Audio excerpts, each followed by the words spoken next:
আচ্ছা, বিভিন্ন রাষ্ট্রে তো সরকার পতন হইতেছে। উত্তর কোরিয়ার সরকারটা পতন হইতে পারে না কোনোভাবে। ওই জায়গার লোকজনগুলা প্রখর আইনগুলা থেকে বাইচা যাইতো। আইনগুলা কি শুনবেন?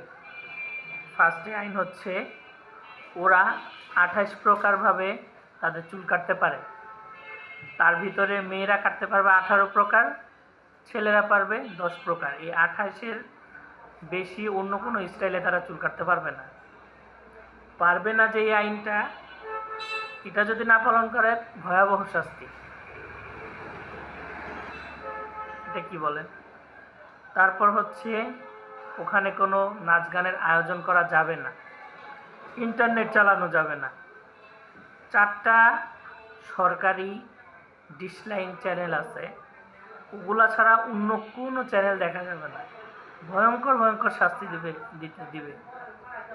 তারপর আবার কি, ওনার দাদার যেদিন মৃত্যুবার্ষিকী, ওই দিন যদি কেউ হাসে, এই খবরটা যদি কেউ দেয়, তাকে পুরস্কৃত করে এবং ওই হাসবে যে, তাকে ভয়ঙ্কর শাস্তি দেয়।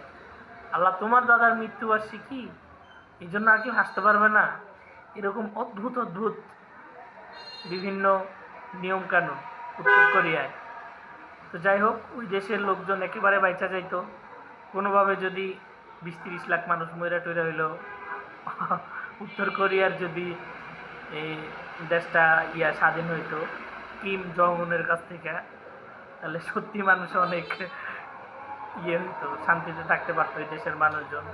কারণ প্যারা, এত পরিমাণে প্যারা ওর মাধ্যমে ওই দেশের মানুষ খেয়ে থাকে। এমনকি বাহিরের দেশের মানুষও, বাইরের দেশ থেকে যদি আপনি ঘুরতে যান, তাহলে আপনি কোনো ইন্টারনেট ওইখানে ইউজ করতে পারবেন না। এমনকি আপনার সাথে গার্ড দেওয়া হবে, প্রত্যেকেই গার্ড রাখা লাগবে। যেমন বাংলাদেশে দেখবেন অনেক ব্লগাররা আসে, ইন্ডিয়াতে অনেক ব্লগাররা যায়।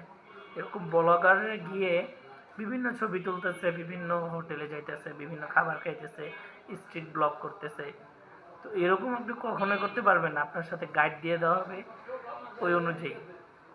তো এটা মানুষের উপর একটা জোর জুলুম না? তো আমার মনে হয় সবচেয়ে বেশি দুঃখে ওরাই আছে। ওদের দেশটা আগে স্বাধীন হওয়া উচিত, ওদের দেশটা আগে স্বৈরাচার মুক্ত হওয়া উচিত। আপনারা কি বলেন? সবাই কমেন্টে জানাবেন।